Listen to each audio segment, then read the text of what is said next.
里的鹅，一对对猫眼眼照哥哥，一对对猫眼眼照哥哥。住了那个钱钱哟，下了那个米，大路上搂柴了一了你。Second， 清水水的玻璃隔着窗子照，满口口白牙对着哥哥笑，双闪闪的门来哟，单闪闪的开，叫一声哥哥呀，你快回来！叫一声哥哥呀，你快回来。OK， 见笑啦。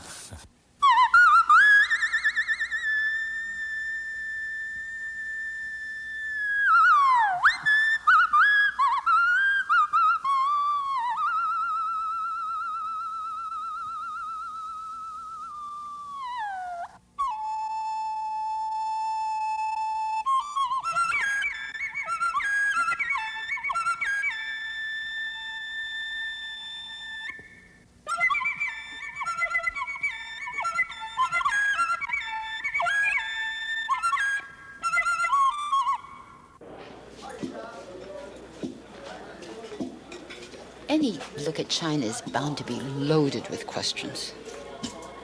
Her visible faces are minuscule compared to her unknown ones. Or is this true?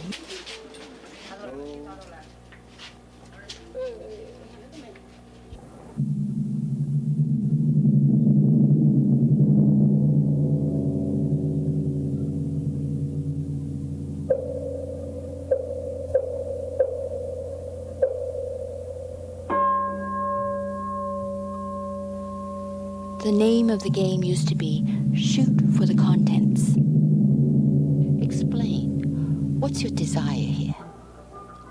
I've heard that in ancient China, Fang Shi, which refers to people, places, and cultures removed from the central court, dealt mostly with the areas of knowledge Confucius refused to discuss, namely strange events, spirits, and fate.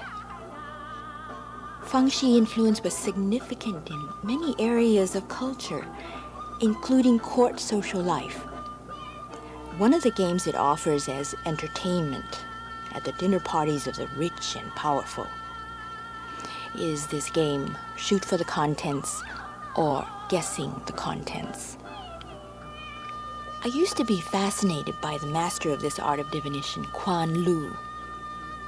Not only because he could guess up to 13 odd items placed inside a closed container, with rarely a miss, naming them off one by one, but more so because he could spin so acutely and poetically such complex interpretations of the signs of the universe.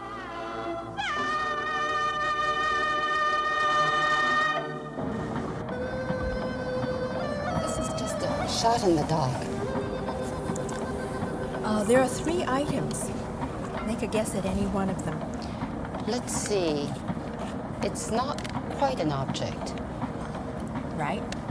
Begins with a B. Wrong. Begins with a D.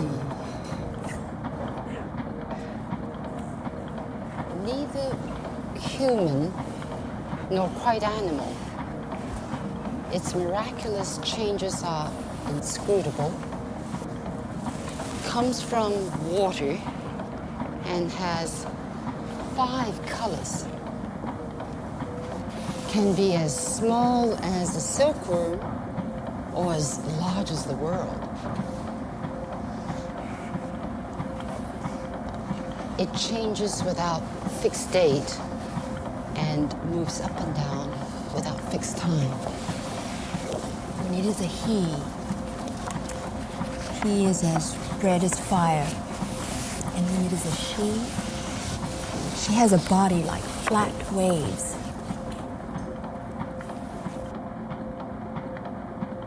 It's linked directly to the ruling class. It bears 9 animal forms: the horns of a deer, the ears of an ox, the eyes of a hare, the body of a snake covered with the scales of a carp, the belly of a frog, and the paws of a tiger and the claws of an eagle. The beast can actually be trained to the point where you can ride upon its back, but on the underside of its throat, it has scales a foot across that curl back from the body, and anyone who brushes against it is sure to die. This was Han Fei's metaphor for the Chinese ruler, who is to represent the Chinese people, a docile yet potentially dangerous dragon. A fabulous creation. The dragon expresses the idea of power and change.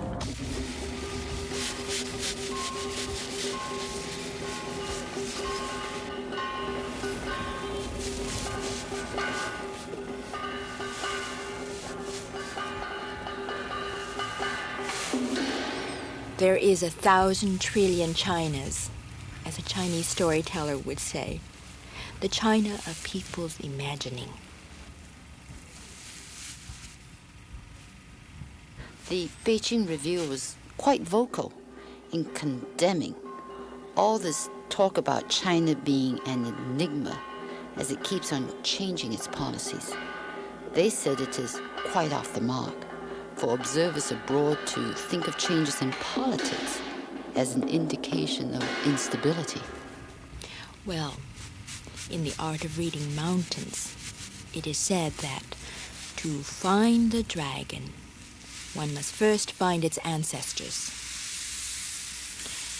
Interpreting orientation and form is not without risk, because in the ancient books, the beast exists in 1,000 forms, has 10,000 aspects, stands and crouches, is huge or tiny, unruly or obedient, reserved or extravagant.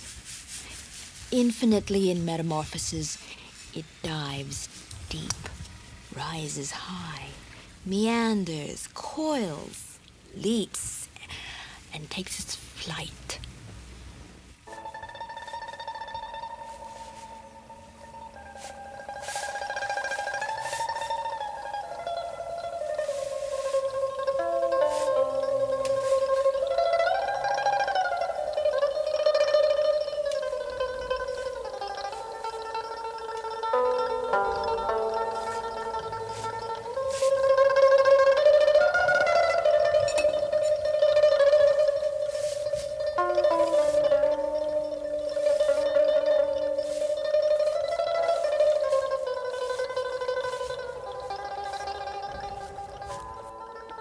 With Mao's suspicion of intellectuals, bookworms like yourself and your friends will fit right into one of the 10 categories of rightists.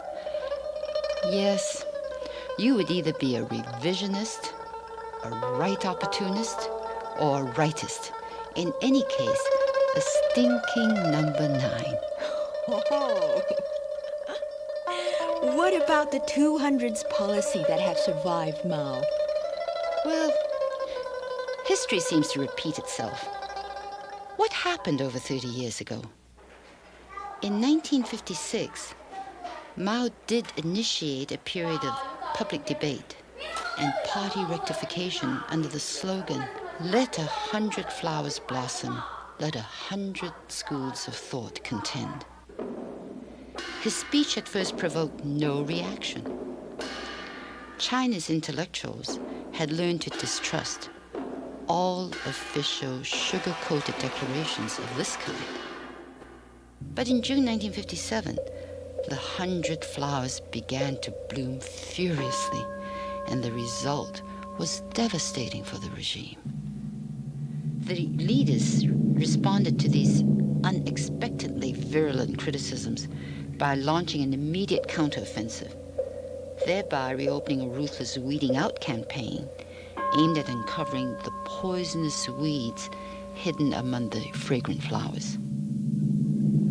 Mao's 100 flowers wilted in the heat of the short-lived but fiercely critical voices of students and intellectuals who opposed reciting blindly all the directives of the party and questioned the party's right to monopolize political power.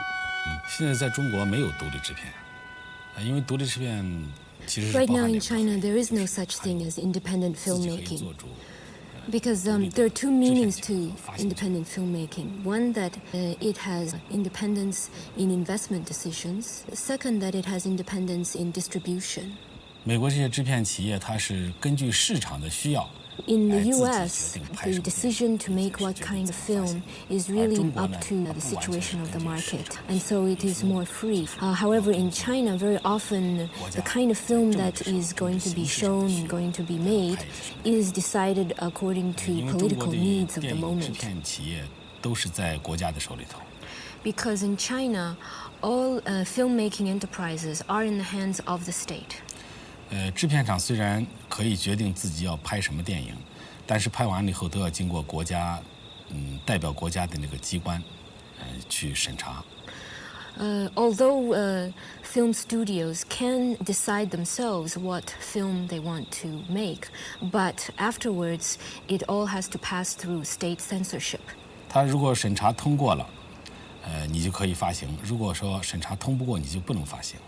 So if you pass through state censorship and it's approved, then you can distribute the film. If it doesn't pass, then you can't. 他审查的这个影片，它主要是有几个标准，一个是政治标准，就是看符合不符合他的政治上的要求，有没有政治上的错误。 The criteria for censorship, one of them is the political content. They want to make sure that it is politically correct. If you have made any political mistakes in your film. 再一个就是看有没有色情或者暴力的。 The second criteria is to look at whether there are any sex scenes or violence scenes. 前几年有人 A 做 few 了一 years 些实 ago, 验 some people 一些 tried to 各种 experiment in the 正来的 direction of 这个 independent 制作电影。 filmmaking. However, once they 但是他们 made 这 the 个 film, 这个 they had 发行了以 to 后交给 deliver 发 it 行公司 over 去 to 发 the 行了以 state 后 film 这些 distribution corporation. 这些 And 制 as a 片人 result of that, they didn't make hardly any money at all. 一方面是因为这些人呢，这个电影因为他钱太少，拍的粗制滥造，所以观众不爱看。另一方面就是，即使是拍的比较好的一些电影，观众爱看的电影，发行公司也不会让你去赚钱。So there are two reasons for the difficulties of this kind of experiment. On the one hand is that they have so little money that they can't really make a decent film, and then so they don't have an audience. The other reason is that no matter how good a film they make, and no matter how welcome the film is in terms of the audience, how much the audience wants to see it, if it doesn't meet with the approval of the higher-ups, then it won't be released at all, or will have limited release. 所以有人做了几次试验以后，也就不再搞了。 So a few people who experimented just gave up. 对。 Although American filmmaking can be considered all-round independent and there's a lot of freedom, at the same time there are aspects of the system which means that it doesn't really have freedom. It has limitations to its freedom, and that is because it is limited by the demands of the market. 老板的眼睛随时要盯着观众的眼睛。 The boss of the film, his eyes always has to be focused on the expressions on the audience's face. 在中国呢，它这个制片厂啊，这个虽然它这个制片方针虽然受到国家政治的这个控制哈，这个，但是呢，制片厂在培养年轻人的时候，制片厂可以利用社会主义的这个大锅饭的这个优越性，来让支持一些年轻人去拍一些探索性的电影。这些电影在市场上不卖钱，但是呢，它在艺术上走得很先锋、很先进。So, although in China, films are subject to all sorts of political censorship. However, at the same time, you get the situation where you can point to the superiority of socialism, in that some film studios can support experimental films by young directors, which don't make any money. 这些电影一方面 These experimental films, on the one hand, they can be presented abroad in international film festivals, films of high artistic value, and they can win great acclaim and recognition for the studio. At the same time, they also exert a tremendous influence in pushing forward the quality and form of other films produced by the studio. 所以中国的导演，尤其 So in China, young directors don't have to worry about losing their jobs. 在美国这样的，如果说有一个导演连着拍了2-3部亏钱的电影 If in the U.S. a young director makes 2 or 3 films that don't make any money, I think this director would lose his or her job.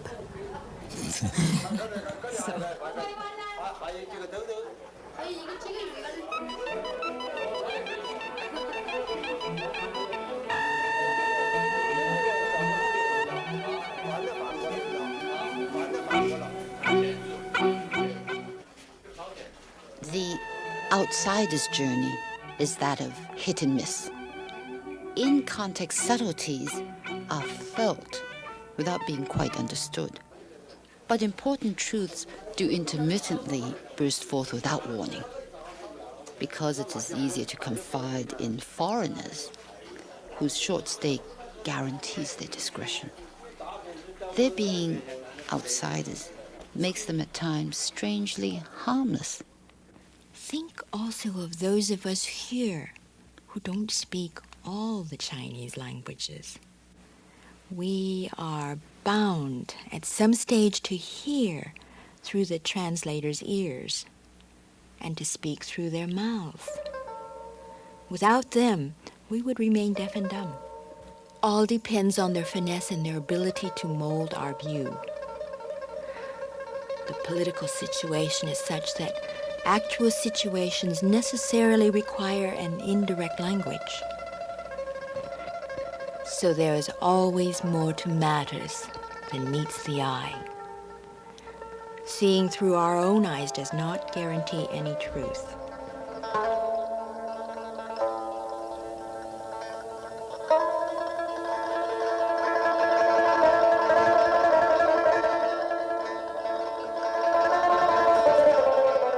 Only in appearance does China offer an ever-changing face to the world. In fact, Mao always borrowed from traditional China, for the time when truly 1,000 flowers blossomed and 100 schools contended was the 500 years before Confucianism was established as the state philosophy in the 2nd century BC. It was then, aside from Confucianism, that Taoism, Moism, legalism, dialecticism, agrarianism, and many other isms fully flowered. This was the time when it was said, "Nothing is softer than water." Yet water is stronger than anything else when it attacks the hardest and the most resistant. Gentleness always prevails over hardness.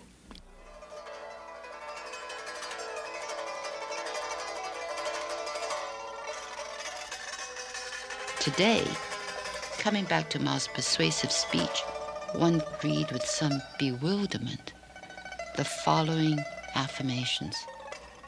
We think that it is harmful to the growth of art and science if administrative measures are used to impose one particular style of art or school of thought and to ban another.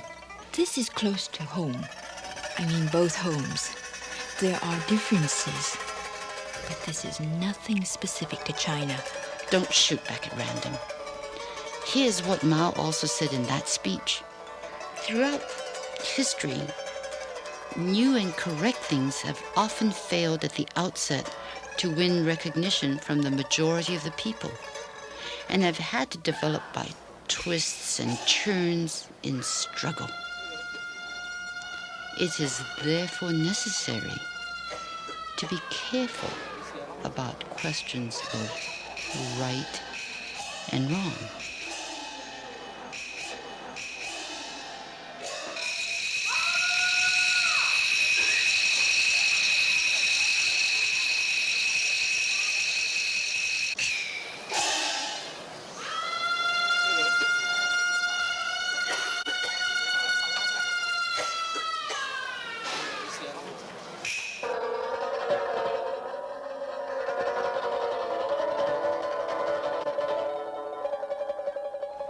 Man does not grind ink, but ink grinds men. Chuangju once asked, "Where can I find a man who has forgotten words so I can talk to him?"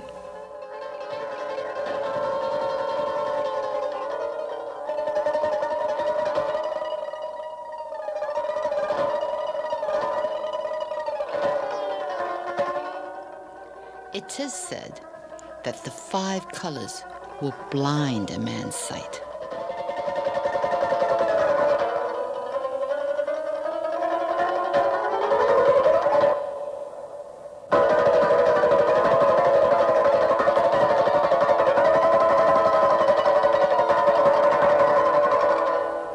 而在电影院里头，仅仅是30%到40%的收入。 As a movie director, I personally would not wish my films to be transmitted or released as videos, because watching videos on a TV screen, the quality is very, very low compared to the full effect that you get watching a film on a movie screen in a movie house. However, at the same time, I understand that video distribution in the United States is quite large. I've heard that 34 to 40% of its profits comes from its release as a film in a movie house, and the rest of the profits comes from its distribution as video. So therefore, I might have to dispense with my other concerns. Well, the relationship between video and film is like this. In China, films have been made increasingly into videos. And at the same time, in recent years, there have been fresh videos made, just as videos, not as films first. 9月9娘新酒好酒出在咱的手，好酒喝了咱的酒啊。 上下通气不咳嗽，喝了咱的酒啊，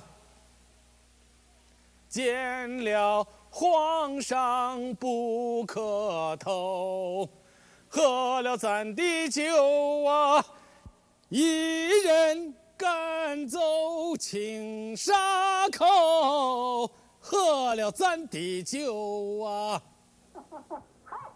起那红彩楼啊，抛洒这红球球啊！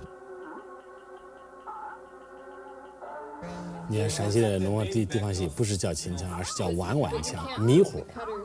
这个戏种叫迷糊，就是陕西的地方戏的一种。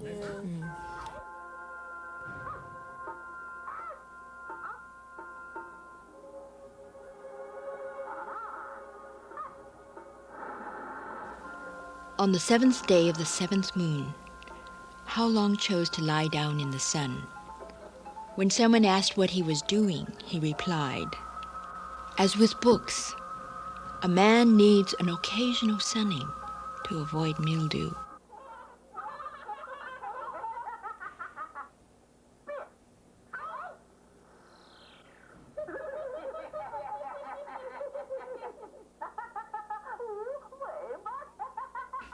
To the east was the azure dragon, and the element of wood standing for spring and the rising sun. In the north was the black tortoise, and the element of water indicating winter. With time and transformation, even the Little Red Book was declared bad, since it had been compiled by that traitor, Ling Biao, who dared to criticize the sun of our hearts. Today, the sun himself has been revised. The people are left with only some odds and ends of the holy words.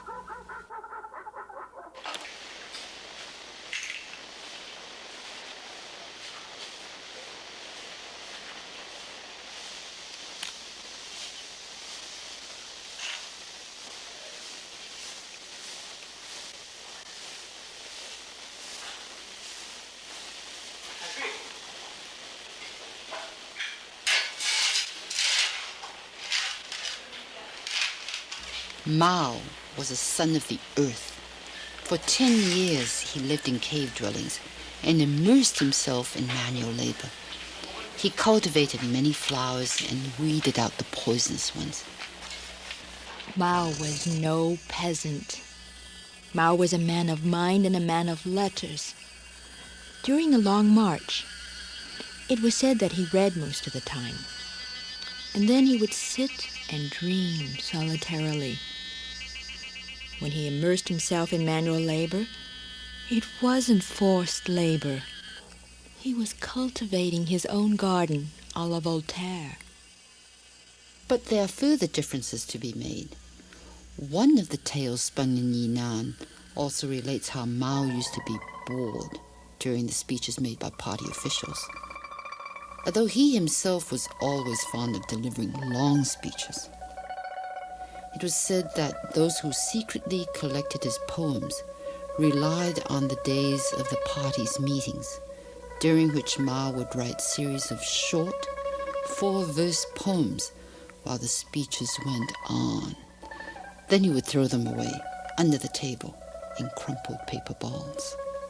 Dead at last. Without your death, China would have gone to pieces. How dare you?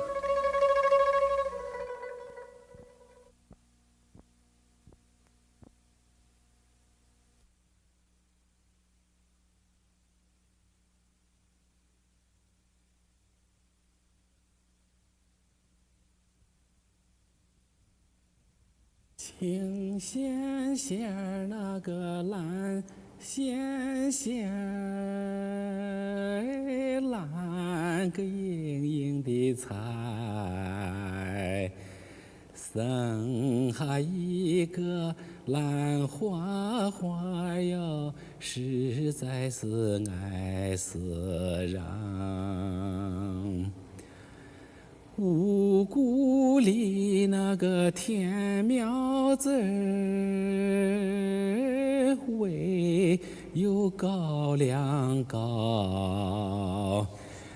一是三生的女儿哟，唯有那兰花花好。这是一首黄土高原上流行的陕北民歌。This is a popular song on the yellow loess soil and the high plateaus of Shanxi province. As a child, I was very familiar with these folk songs, and in my films you can often hear them. As a child, I grew up in a very poor area. It is said that here you can dig down really deep into the yellow loess soil, and all you'll find is just the same loess soil, no rocks, no stones. I used to live in these cave dwellings in the hillsides between northern Shanxi province and the middle plains. You can find these underground cave dwellings. It's called Di Yao. They have a long gateway leading downwards. They're very warm in winter because no wind comes in, and you also have a very hot kang, which is an earthen raised bed underneath which you burn firewood, and your whole body is nice and cozy. In the summer, you feel very cool inside these dwellings.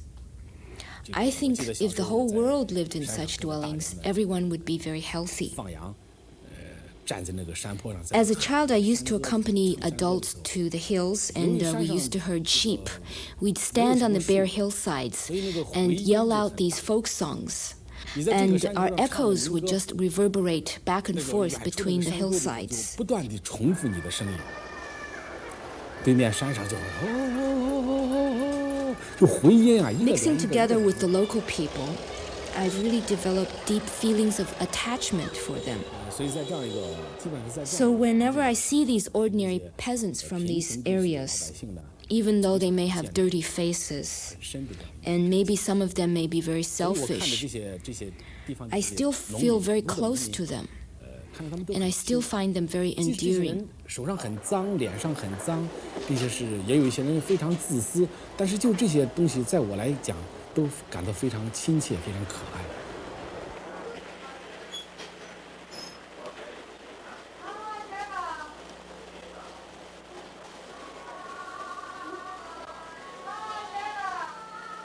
There cannot be two suns in one sky, Mao said when he assumed the position of the Son of Heaven. If I conquer the mountain, then it is I who sits on the mountain. Only the leaders can issue orders. They monopolize the power to decree what is right and what is wrong. In every political or economic campaign launched, the people have been relegated to minor roles forever, supporting enthusiastically and responding to the call of the great man. Those who stray aside are labeled accordingly, for the ruler's authority encompasses every aspect of people's private lives.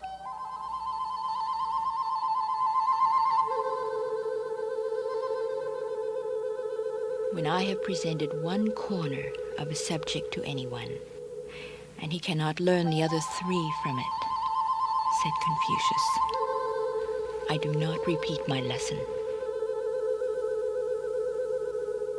The sage contributed to maintain a society rebellious to the state system, one based on a complex kinship system of loyalty and an intricate gift economy. But he died a pathetic old man who felt he had thrown it away on stony ground. His teachings had been twisted, and he was made responsible for every aspect of China's backwardness. How could he not be made so on the women's question? Woman is not the moon.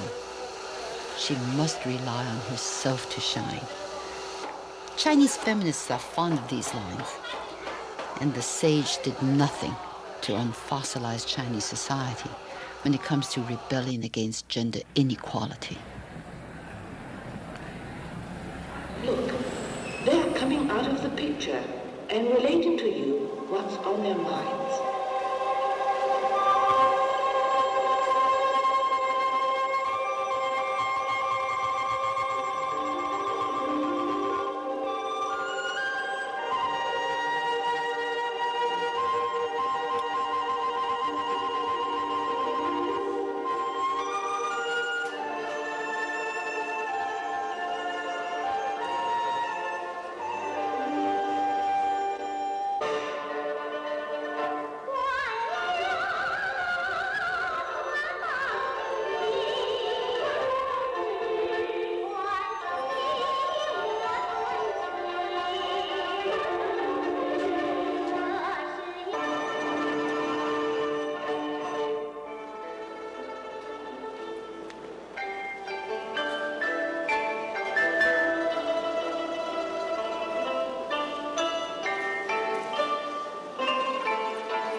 Did you know that Empress Wu reigned until the year 705, when she was 81 years old? No woman in Chinese history had claimed the official powers of heaven and worn upon her back the imperial robes embroidered with the design of dragons and heavenly clouds. A woman on the dragon throne. What a miracle.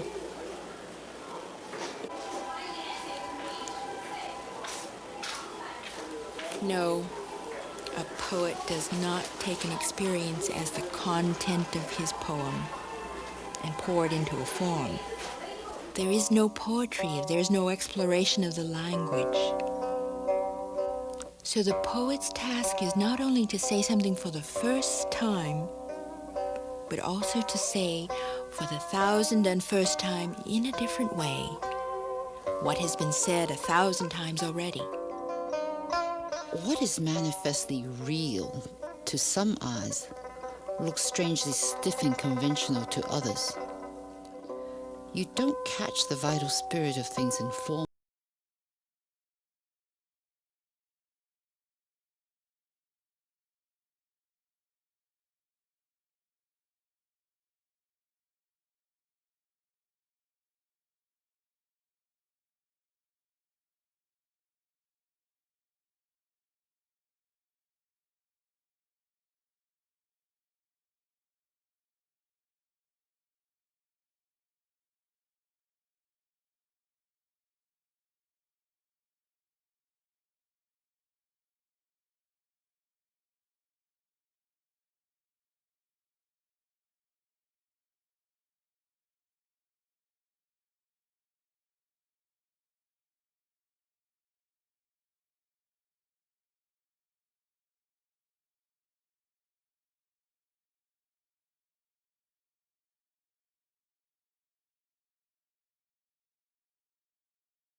怎样能够区别于一个好故事和一个没有很大吸引力的故事？一个好的故事啊，必须得有很生动的人物形象。 A good story must have lifelike characters, full of life and vitality, where each individual character has a unique personality, where the human relations constructed around each character develops and changes. A good story must have a moving content.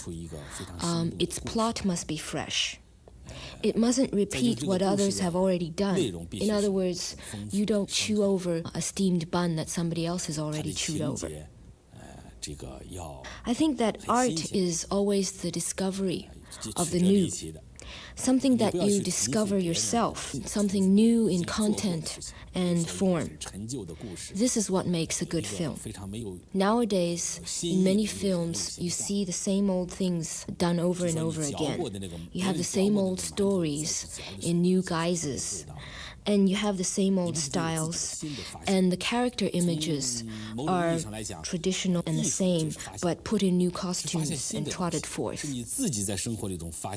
I think human beings are very rich and variegated. They have many aspects to them, and these new things must be discovered anew each time. So I think this is the way to tell a good story, so that the audience will get much more out of it. 换一个形式去讲，那个人物一个很没有意思的一个很陈旧的一个人物形象，他穿上了各种服装去演绎出一个新的什么这个故事来，实际上还是老套子。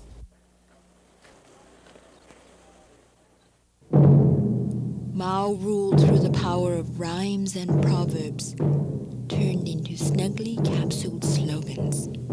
You can't eat a steamed bun in one bite.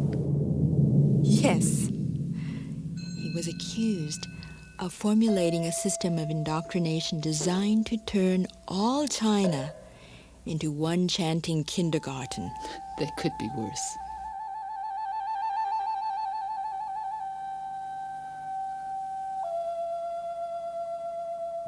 A temple is said to be the landscape of the soul. Be smooth, but be a square shooter. We seem to forget that it is in and through symbols that consciously or unconsciously we live, move, and work.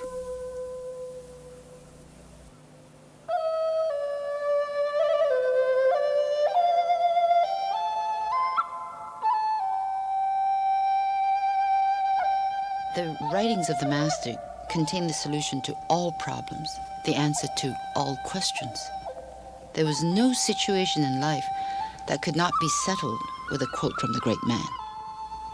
The great man. Which great man?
Zhou Enlai's words were, when the wrong political tendency surges towards us like a rising tide, we must not fear isolation and must dare to go against the tide and brave it through.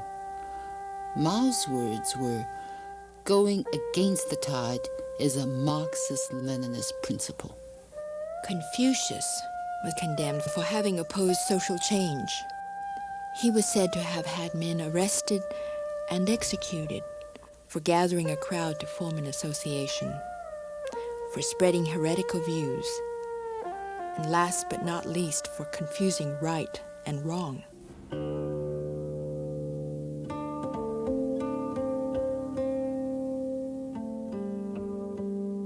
The mother of Yanling was a devoted Buddhist, invoking the holy name of the Buddha all day long.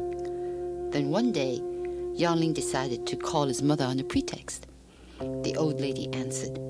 He then continued calling to her with great frequency. The mother grew annoyed and said, "What is this all about? Why all this yelling for me?" Yanling replied, "Aha! You become vexed when I call your name but 3 or 4 times. Yet the Buddha is beckoned to thousands of times a day. How angry he must be." His mother was convinced by this logic to limit her daily chanting.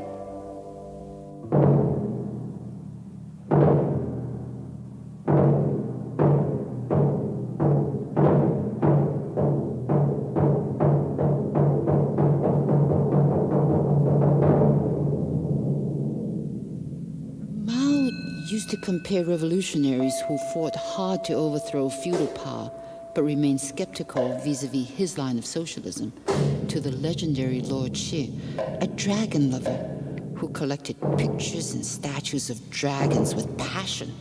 but was said to have fled in a panic when the live dragon came down the road.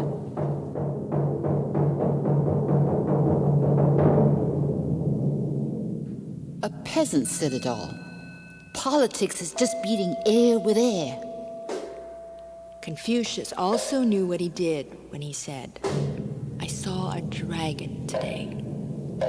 It condenses into an entity and disperses into nothing. It rides on clouds, appears and disappears.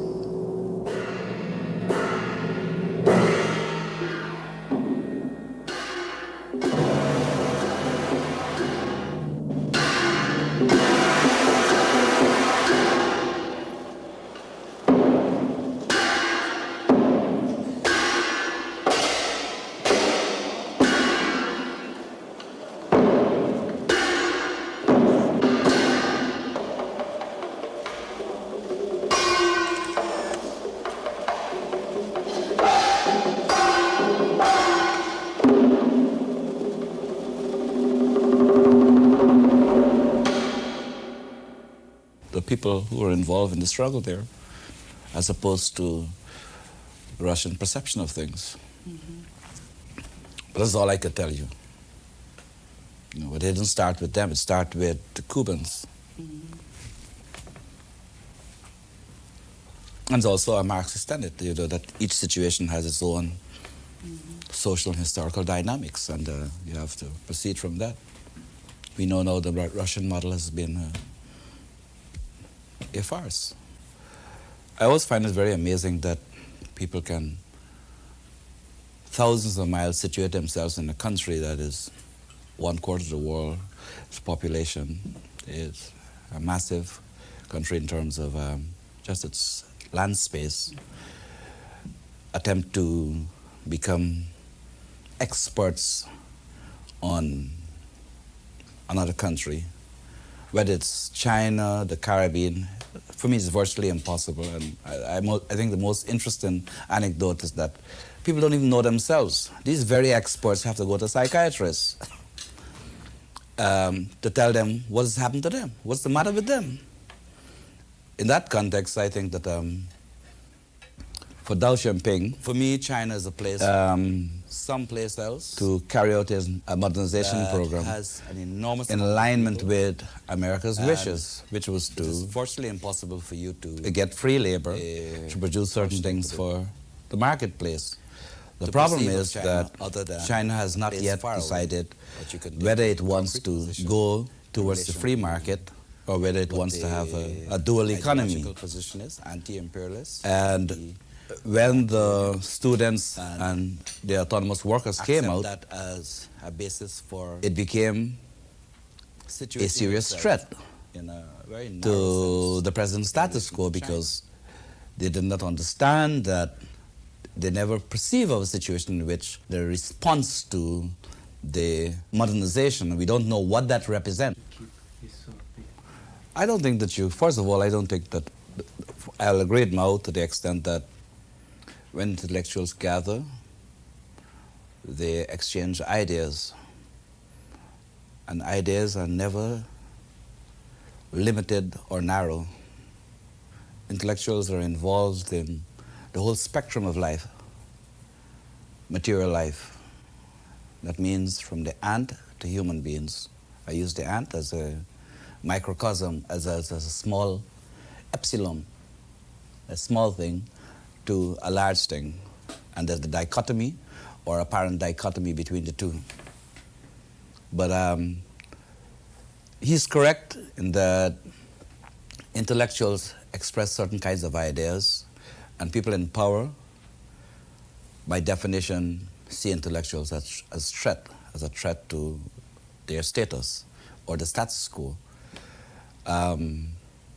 So Mao was correct. I would like to take it a bit further by pointing out that their intellectuals have a certain tradition. They are the people who have been taught, who has a certain kind of background, and within the context of modern society, they're the people who have been trained. They're the privileged people, whether you like it or not. In any society, the state has to preserve itself.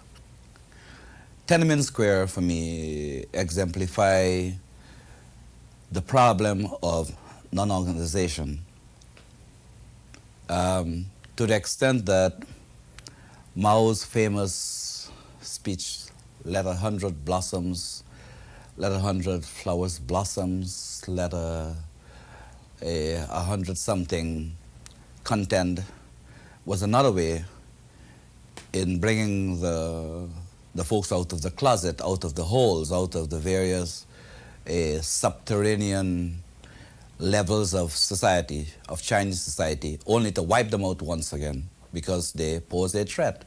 They wanted to know what was going on, and the Tiananmen Square situation was one in which the Chinese, again, used after, I suppose, 15 years to bring the intellectuals out so they will expose themselves and then move on them. The question is, it's a very dangerous situation for China, because if people can't express certain kinds of views openly and the state manipulates the manner in which they come out, then, in my view, the state can't progress. It can't make amends or solve certain kinds of institutional problems.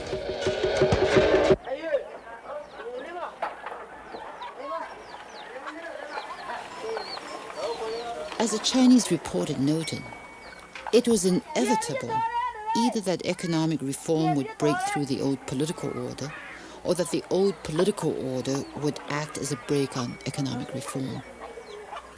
And the truth about China is more often than not full of surprises.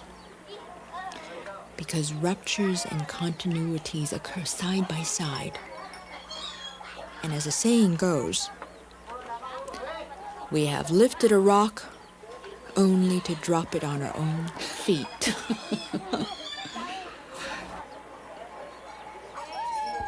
走透透的那个骡子儿哟，闪闪闪的那个灯，哎呦，带上的那个铃子儿哟，哦，汪汪的那个声。You sitting on the mule up in front of the pack, with the 3 lanterns a-glowing. And on the mule hangs a bell making that wang-wang sound.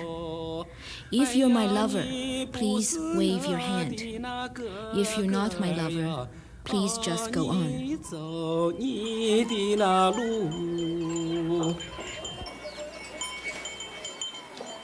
The Beijing Review made it clear, although China after Mao has made public the chairman's mistakes, rectified so-called left mistakes and adopted a correct line, there was no demalification. 1,000 years sleep. A 10-day wake. It was a short spring, but a memorable one, for the world wept at the sight of the massacre. Fear was the name of the wild shoot into the crowd. They couldn't distinguish all the different forms, so they were aiming blindly at the contents. That night, China's 100 flowers were again trampled ruthlessly.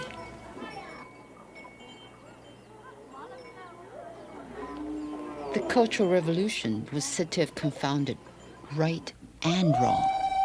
It made no distinction between the people and the enemy.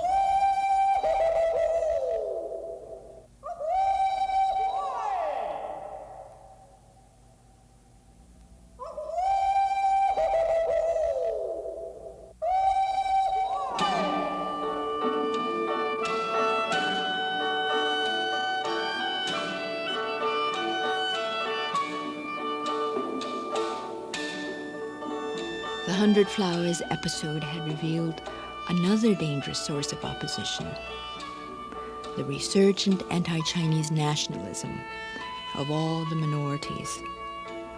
The government's propaganda attacked Great Han chauvinism, but the minorities remained by and large the barbarians. Their liberation could only be achieved with the intervention of the People's Liberation Army. Writing on China's subtropical home of many nationalities, an officially assigned researcher from northern China reported that the poverty and primitiveness of Xishuanbana, apart from political causes, has been due to inaccessibility. Though the changes have been great, this region is still backward compared with other parts of the country, and the people's government is doing much to help bridge the gap. The same researcher also related that, recalling the bad old days, the peasants say was a very deep feeling. Without the bright sunshine, the lotus flowers could not bloom. And without the golden bridge of socialism, how could we step from hell into heaven?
I jokingly refer to myself as a member of the residual class. It's a euphemism for living on the ground or living outside of the norms of the status quo. This is important for me because when I wake up in the morning, being a creature of habit, I either turn on the radio to NPR or KPFA. And it's a very difficult task when one turns on the radio because you feel you're being strangled, gradually asphyxiated because of the way in which consciousness is produced.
These private plots are called the tales of capitalism.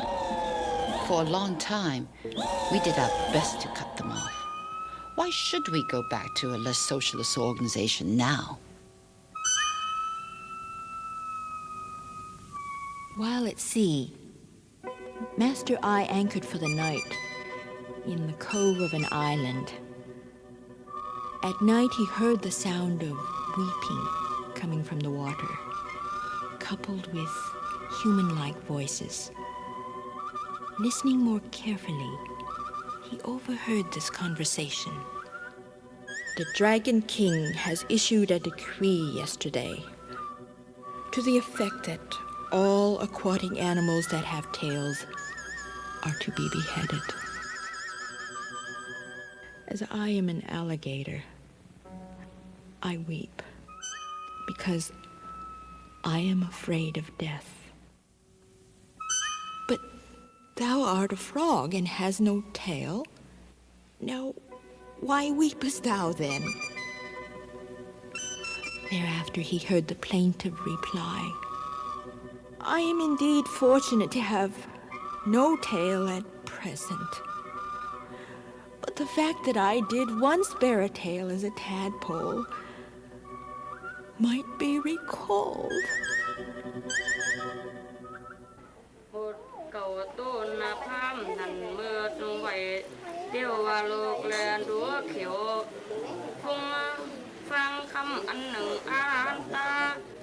Mao said it loud and clear. Political power grows out of the barrel of a gun. Only with guns can the whole world be transformed.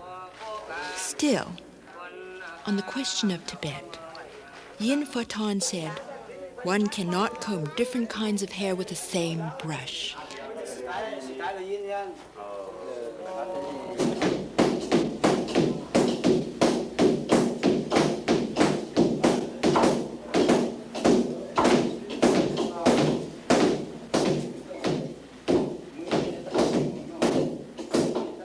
You ask me a question that arises out of the Sino-Soviet split, out of China's coming out of isolation. The interesting thing about the Chinese model is that the Chinese, first of all, is autonomous. We work side by side with you.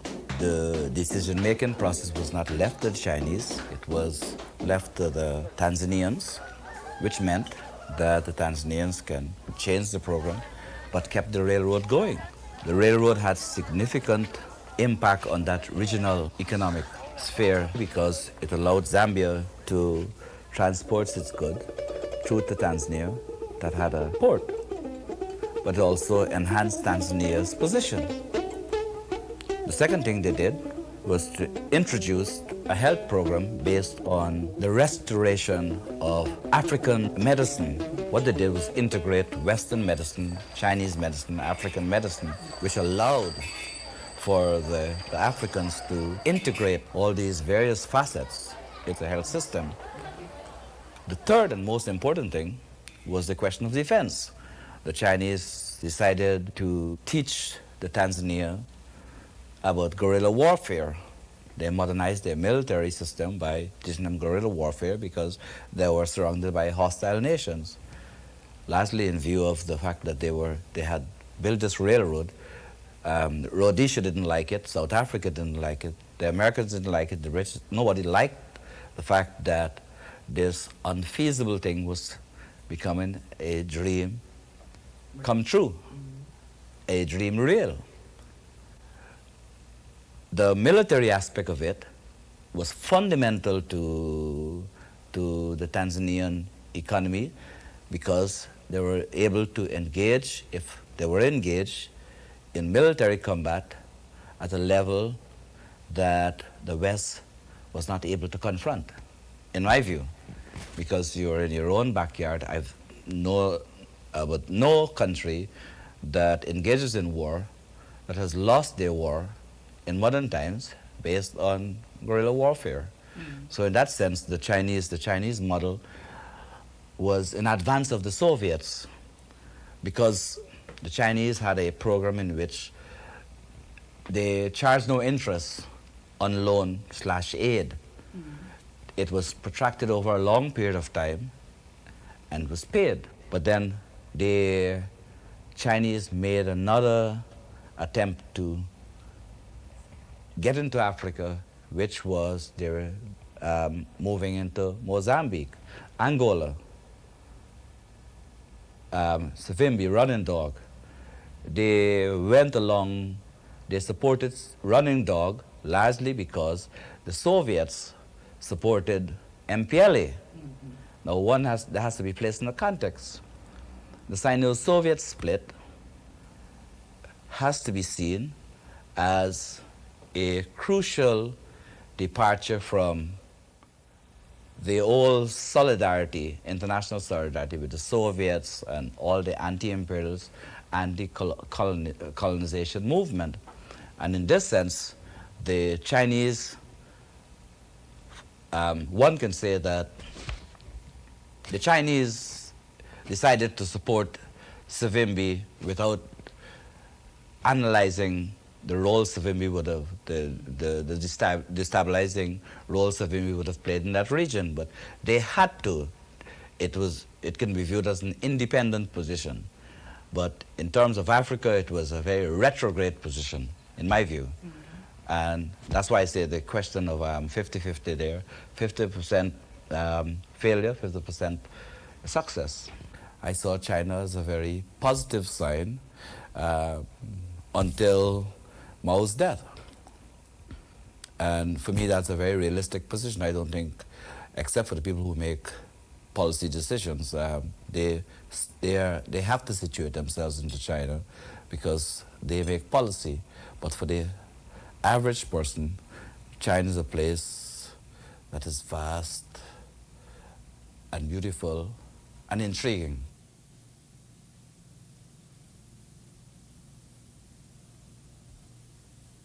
I consider myself a member of the residual class, largely because I am in between it. I'm not of it.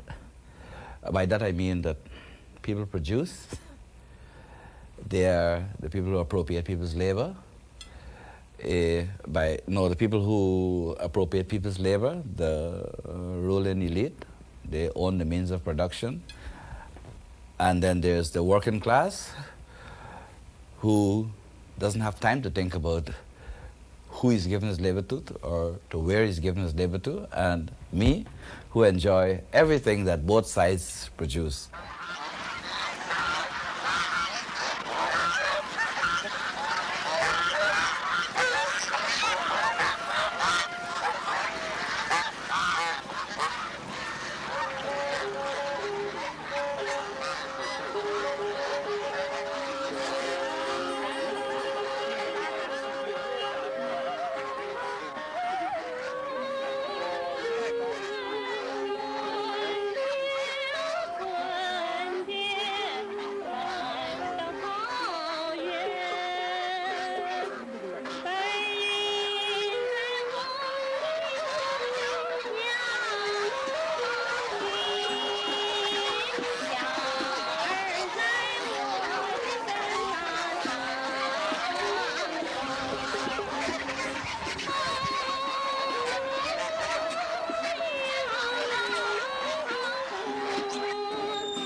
China is an attractive piece of meat, coveted by all.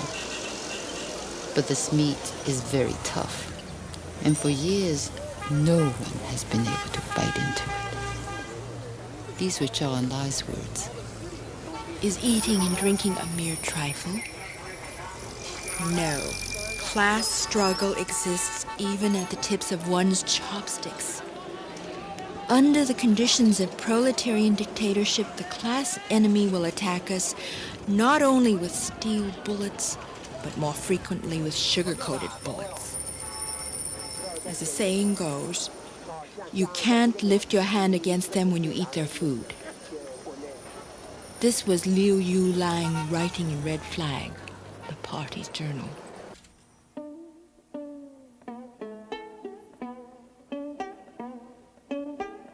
No member of the May 4th generation was more sensitive to the importance of words and the uses of language in politics than Mao.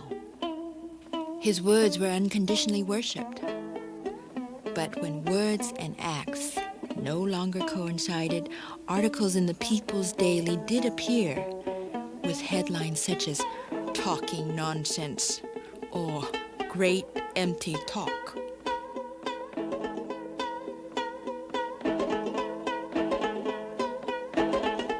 The politics of the word is, as Mao put it, a verbal struggle.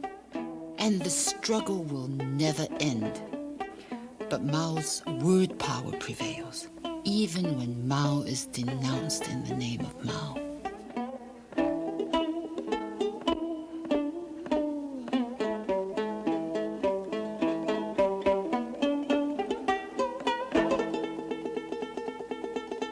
When I came out of that bookstore, the young man in Shanghai asked with excitement, "What did you buy?" And I said, "Oh, well, a collection of essays on China after Mao by the Beijing Review." The young man looked at me with utter astonishment and exclaimed, "What did you buy that crap for?" That's when I realized how good his English was. What else do you remember of him? Well, he was a former Red Guard. One day, in the midst of a conversation, he asked me, "Do you know how we'll come to know whether or not we've reached, whether we have succeeded in the 4 modernizations? When each family in Shanghai will have a toilet all of its own."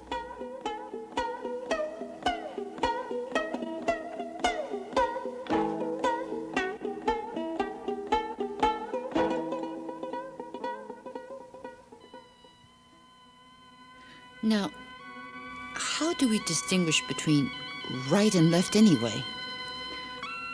Why are those who support progress and oppose bureaucratism and conservatism labeled rightists, while those who oppose reform and want to continue with the old ways are honored as leftists? Why the strange inversion? This was what a Chinese journalist asked the party official 40 years ago. Mountain and water are male and female. If the dragon curls left, the water has to curl right. If the dragon curls right, the water has to curl left. The two embrace each other, and only then does the sight coalesce. The system may be right in its operative manners, but it situates itself on the left.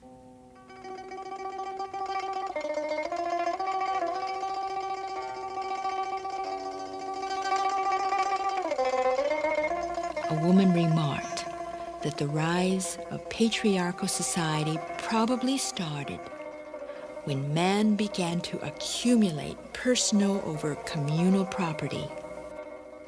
This change in secular power coincided with the rise of sun worship under a male priesthood. What was conceived as religious or spiritual values through the symbol of the moon was transferred to the sun and came under masculine control.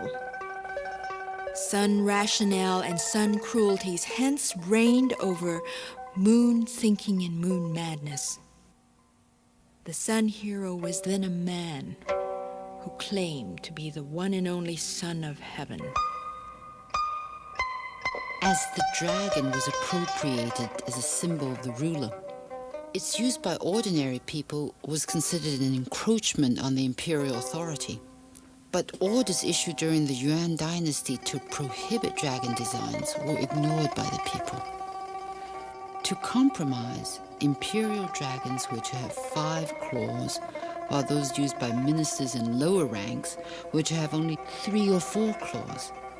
Later on, names were rectified, and the dragon with 5 claws remained a dragon, while one with 4 claws was called a python. The dragon is said to have 9 sons. The dragon of burden, usually seen at the base of monuments. The dragon of fantasy, standing on the roof with its head turned upward toward the sky. The loudmouth dragon, frequently found on bells. The tiger-faced dragon, guarding the entrances of jails. The food lover dragon imprinted on rice bowls. The river dragon adorning the parapets of bridges. The great fighter dragon carved on the hilts of swords. The smoke lover dragon decorating incense burners. And the recluse dragon appearing on closed doors.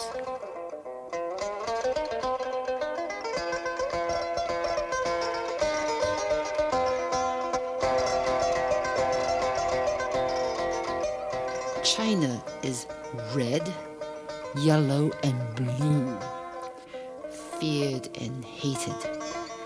She used to be identified with the Red Menace. Then she became the Golden Horde, the Yellow Peril, and finally she drew both contempt and admiration for her blue ants, as an American journalist once called her masses of workers uniformly clad in Mao outfits. The story goes that Emperor Hui Zong chose this line from a famous poem. One speck of red among 10,000 of green. A candidate painted a stork in a group of pine trees, a speck of red on its head.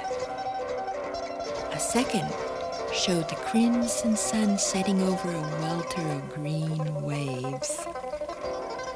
But the winning scene was that of a girl leaning pensively on a balcony with a cluster of willow trees below.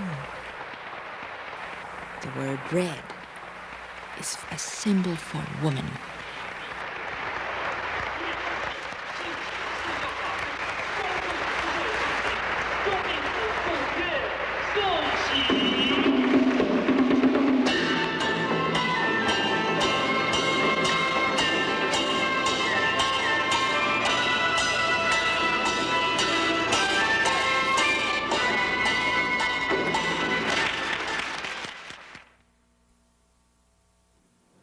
龙是中国人的祖先创造出来的一个形象。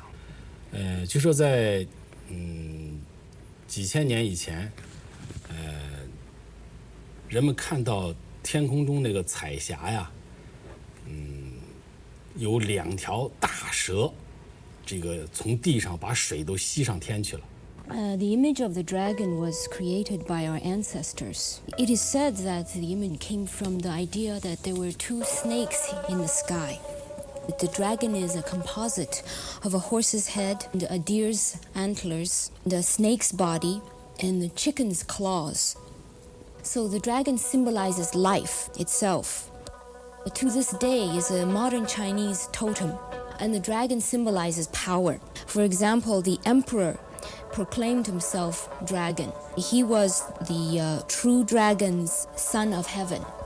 The Chinese also made the dragon into a kind of god. For example, in times of drought, the people would beg for rain, and they would go to the Dragon King's temple. And so the dragon really reflects the complicated, deep cultural attitudes of the Chinese people.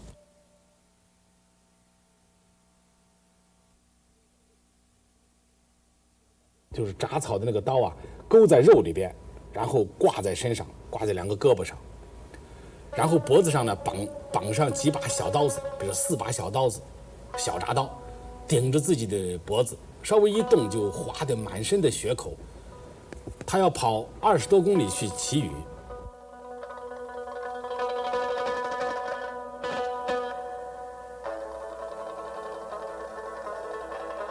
The dragon in the Chinese tradition is known as something that controls the waters. I know of a story that goes back to about the early 20th century from the Taihang Mountains in China. In this story, the villagers were having trouble getting rain, and they sent a representative to the Dragon King, to his temple, to beg for sympathy. What they did was to attach very sharp knives to his arms. This method of begging for sympathy is called the vicious vapors. They would also attach 4 small knives to his neck. And so whenever he moved, he would cut himself. Then he would run at the head of the other villagers. They would run for over 20 kilometers, this in the hot summer, with no water to drink. And the knives would just cut into his arms and his body and his neck, and the blood would run out, and they would dry up and cake and clot up. And then when they got to the temple, the whole village would kneel down, and this man knelt there for one full day and one night. But the Dragon King showed no mercy. No rain came down. This man, though, died in the process. His son then went to the plains of Hebei province, their old hometown, to try to win this Dragon King's mercy. All the villagers knelt down in front of this one for 3 days and 3 nights, but it still did not work. In despair and anger, this son just took this Dragon King's image and hung him up from the ceiling and beat him very hard. All of a sudden, the heavens broke loose.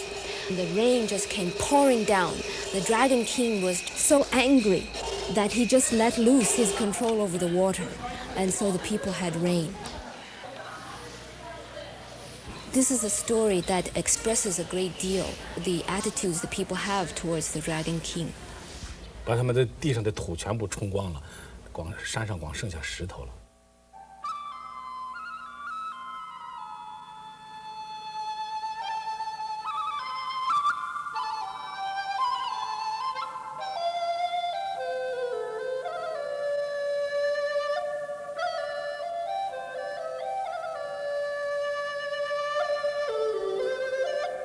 Here's another view of Red from a party official.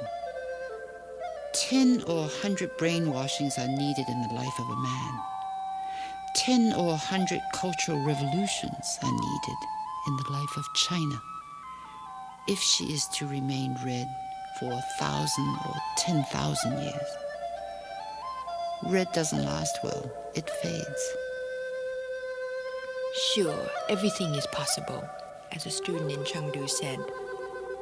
What was bad yesterday is good today, but can be bad again tomorrow. One day we are told to adulate and worship a man. Another day we are told to vilify and curse him. Then we are again ordered to glue back the shattered pieces of the same man we've damned. In the hands of our leaders, we are mere puppets of the game of the day.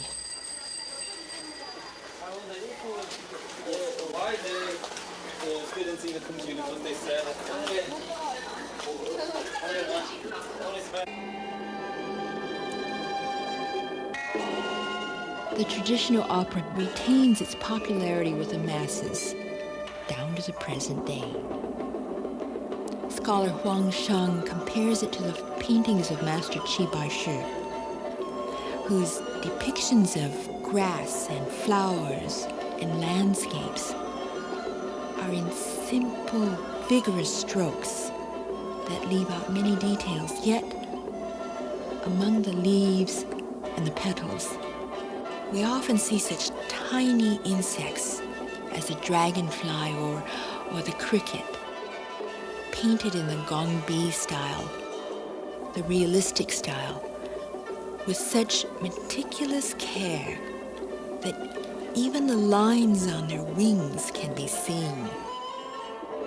The performance of the traditional opera artists vary from gross exaggeration to extreme precision, and restrictions of time and space are removed, giving the actors an extraordinary degree of freedom.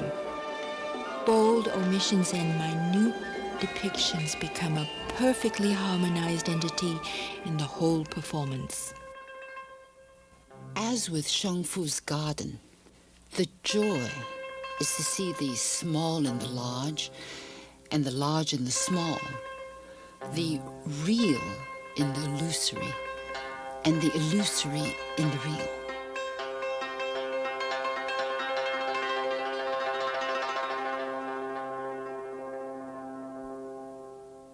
Dragonhead Wall. Its workmanship may be very fine, and the head in its own way is splendid. But most garden lovers disapprove of such literal interpretations, for their lack of ambiguity can only limit the imagination. China was called the mother of gardens. Of the countries to which Western gardens are most deeply indebted, she holds the highest place.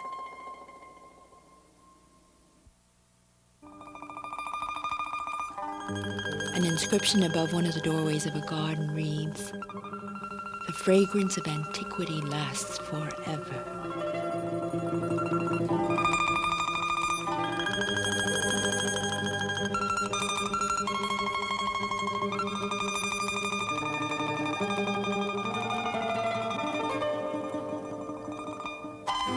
Meticulous naturalist reconstructions of the landscape by painters of the past mainstream northern school were disregarded by the southern painters, whose landscapes of the heart flowed freely with bold, powerful lines and movements, stressing the oneness of the sensual, material, and spiritual worlds, thereby reproducing not the arrested forms of nature, but its vital spirit.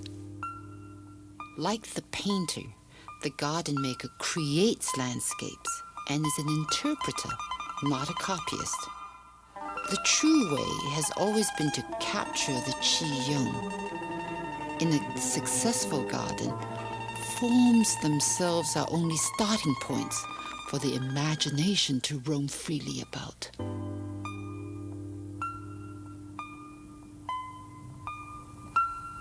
You came from Shanghai? Yes, Why did you immigrate to the United States? 因为中国从文化大革命以后，又实行了开放的政策，我又引起了对西方文明的兴趣，因此有机会能够到美国来看看，我感觉到很高兴。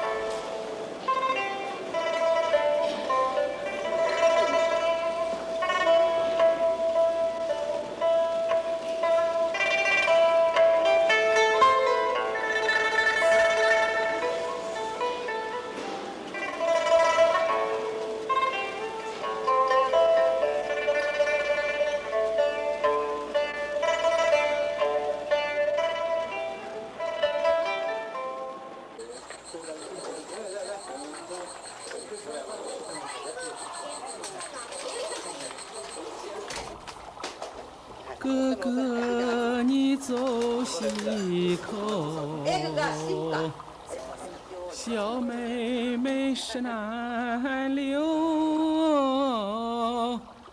手拉着的那个哥哥的手，送你到大路口。走路你走大路，万莫要走小路。大路上的那个人儿多，拉花儿结忧愁。坐船你坐船后，万莫要坐船头。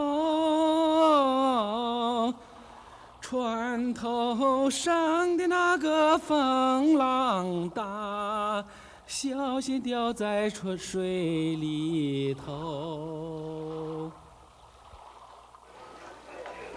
An old house is an intimate thing. Its walls, floors, windows, and doors bear the traces of human wear and tear. And we eye our painting like we sip our tea, convinced that a hasty glance can only bring a superficial satisfaction. We look at them until the inner significance sinks into our minds and the imagination is fed to the full. This is from painter Zhang Yi. The incense burner sits proudly by Buddha's hand on the temple altar, and the lowly night pot is hidden away under the bed. Both are made of clay, fired in one kiln. Why then is one so high and the other so low? The water will not be clear if there are too many fish in the river. Nothing can be accomplished if there are too many officials in government.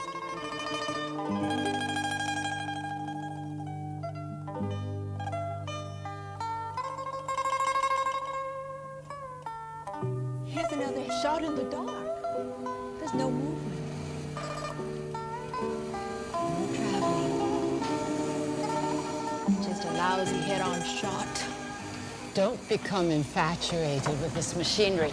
After all, you're only offered a guest shot on the show. Oh, Ying.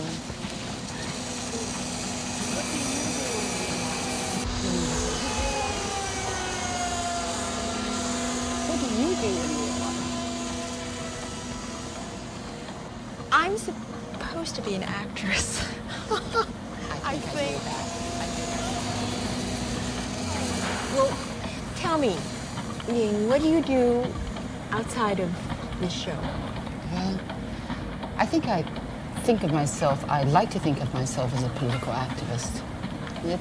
It's not quite an occupation. I managed to somehow make a living from it, but this show has been interesting because Mao is one of my heroes. Really? Well, most people, I think, in the United States don't know what China was like before the revolution, before liberation. I used to go to school in the winter stepping over dead bodies. And it's hard to imagine a society where 98% of the people are poor, with hardly a way to make a living, and subject to famine, to drought. And if you're in the city, you just have to scrounge. And probably the worst thing was just the lack of value for human life, the lack of dignity. And that's something Mao, plus the people he was able to pull together and work with, was able to change. I mean, in 5,000 years of history, there's never been a time, I think, when individual Chinese, now over 1 billion of them, at least have clothing, shelter, food, some dignity. And that's the first time in history. I think it's been a miraculous. So Mao was 50 years. Was definitely the hope of China. My relatives think of him as a wonderful revolutionary, not so good as an administrator. Well, and I suppose he's right. The Cultural Revolution had What do you its think problems. of what you're feeling about China now? Well, I think that for all the deaths, Tiananmen was horrible because here were television cameras watching tanks and watching the troops come in. People tend to think of the thousands, I don't care how many thousands were killed, that you have to think about the tens of thousands, the hundreds of thousands who were killed before the revolution, liberation. And they didn't die the heroic deaths that people did in Tiananmen Square. They died the deaths of misery of being a rickshaw coolie and dying when you're 35 because you don't have enough to pay. You can't eat enough to get the calories to drag the rickshaw. The indignity of being a prostitute when you're 14 or 15, of being a female in the Confucius China, it was disgusting. So I don't care how bad things are now today, it's better than it was. And we don't have a sense of the whole history of China. Well, it is a dragon, full of incredible changes, and some of them miraculous, very, very powerful.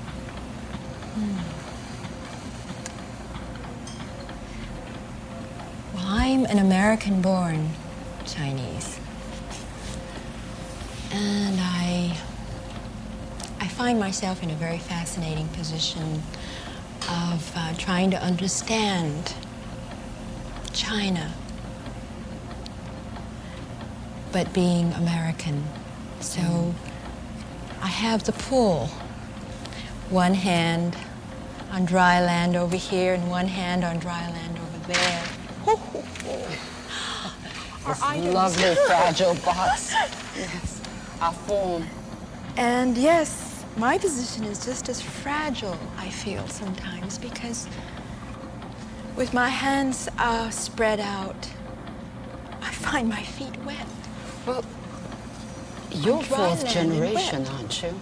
Yes, I am. I'm fourth generation, but both my parents were very steeped in Chinese culture. How did they maintain that through 3 generations? And what does it mean being Chinese?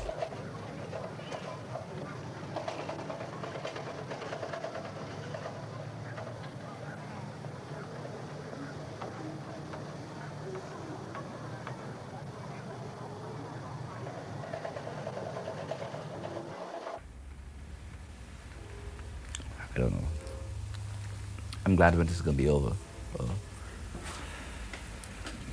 And I hope Minh-ha could do something with if she doesn't approve of what I say, we could do another thing. Just keep my mouth going.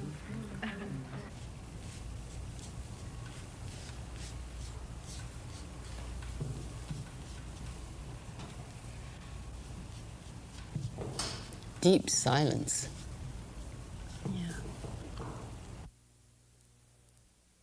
The media in the United States had a function to legitimize the modernization program. And to that extent, I say that the situation in Tiananmen Square was multifaceted, was much more complex. It is clear that the materiality of the students was in question, as well as the workers. The workers wanted to preserve their privileges, as in any urban society. But the real problem is that after the media shut off their revolution by TV, the regime moved on the people, both the students and the workers. We couldn't distinguish who were students, who were workers. There's a famous thing by Gil Scott-Heron, the revolution wouldn't be televised. The problem is that when you kill one person, it is justified for killing 100,000. How long will we tolerate a situation in which the killing of one person can be justified in relation to those views that they do not espouse in relation to the ideological wishes of the state? After the media projected the Tiananmen Square as something calling democratization and freedom, I don't think it has nothing to do with it.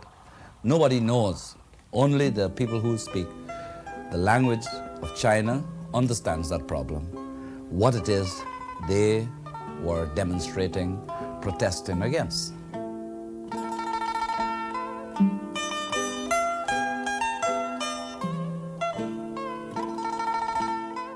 It's not I love these flowers more than life, only when they're gone, life too may flee.